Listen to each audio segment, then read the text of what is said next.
ನೀರ್ ಕಾಣಿಸ್ತದೆ ಅಲ್ವಾ? ಕಾಲಿಗೆ ಇದೇನಿದು ನಿಂಬೆಹಣ್ಣು ಅಲ್ವಾ? ಈ ನಿಂಬೆಹಣ್ಣನ್ನು ನೀರೊಳಗೆ ಹಾಕ್ತೀನಿ ನೋಡ್ರಿ, ಮುಳುಕ್ತಲ್ವಾ? ಈಗ ಏನ್ ಮಾಡೋಣ, ಲೋಟ ತೆಗೆದುಕೊಂಡು ಆ ನೀರು ನಿಂಬೆಹಣ್ಣನ್ನ ಎತ್ಕೊಳ್ಳೋಣ. ಸರಿನಾ? ಒಂದು 5 ನಿಮಿಷ ಇರಿ.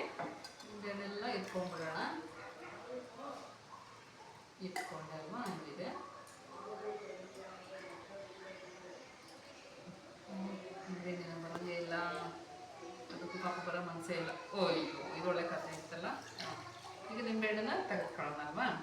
ಈಗ ಇದೇ ಲೋಟಕ್ಕೆ ನಾವೇನು ಮಾಡ್ತೀವಿ, ಈಗ ಕುಶಲ್ ಉಪ್ಪು ಹಾಕ್ತಾ ಹೋಗ್ತಾನೆ. ಕುಶಲ್ ಉಪ್ಪು ಹಾಕು, ಸ್ವಲ್ಪ ಸಾಕು, ಸ್ವಲ್ಪ ಪ್ರಮಾಣ ಹಾಕು. ನೀನು ಪ್ರಮಾಣ ಹಾಕು, 1 ಸ್ಪೂನ್ ಹಾಕ್ಬಿಟ್ಟೋಣ. ಒಂದಿಷ್ಟು ಹಾಕು. ಚೆನ್ನಾಗಿ ಕರಗಲಿ ಅಲ್ವಾ? ಸೊ ಅದನ್ನ ನಪ್ಪಿನ ಸ್ವಲ್ಪ ಜಾಸ್ತಿ ಉಪ್ಪನ್ನು ಹಾಕೋಬೇಡ, ಸ್ವಲ್ಪ ಪ್ರಮಾಣದಲ್ಲಿ ಹಾಕೋಣ. ಚೆನ್ನಾಗಿ ಅದು ಕರ್ಕೊಳ್ಳಿ. ಇಲ್ಲ ಪೆನ್ ಇದೆ, ಇದರಲ್ಲಿ ಸ್ಟಾರ್ಟ್ ಮಾಡೋಣ. ಚೆನ್ನಾಗಿ ಅದು ಪ್ರಮಾಣದಲ್ಲಿ ಕರಗಬೇಕು. ಈಗಾಗಲೇ ಹೇಳ್ದಲ್ವಾ, ನಿಂಬೆಹಣ್ಣು ಮುಳುಗಿದ್ರೆ ದೆವ್ವ ಇದೆ ಅಂತ ಹೇಳ್ತಾರೆ ನಮ್ಮ ಕಡೆ ಅಂತ ಹೇಳ್ದಲ್ವಾ. ಈಗ ನಾವು ಉಪ್ಪು ಹಾಕಿದ್ದೀವಿ ನೀರಿಗೆ. ಈಗ ಉಪ್ಪು ಹಾಕಿದ್ಮೇಲೆ ನಿಂಬೆಹಣ್ಣು ಹಾಕೋಣ. ನೋಡೋಣ, ಸ್ಟಾರ್ಟ್ ಮಾಡೋಣ. ಸ್ವಲ್ಪ ಕರಗಿಲ್ವಾ? ಇರ್ಲಿ, ಪರವಾಗಿಲ್ಲ, ಪ್ರಯತ್ನ ನೋಡೋಣ. ಈಗ ನಿಂಬೆಹಣ್ಣು ಹಾಕಿ ನೋಡೋಣ. ಈಗ ತೆಗಿ, ಸಾಕು. ಈಗ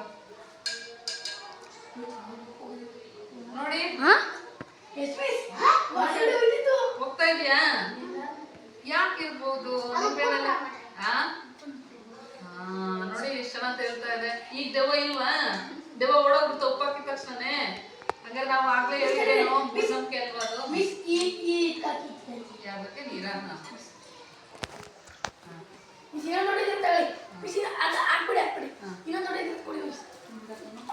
ನೀನೇನು ಪ್ರಯೋಗ ಮಾಡ್ತಿದ್ಯಾ?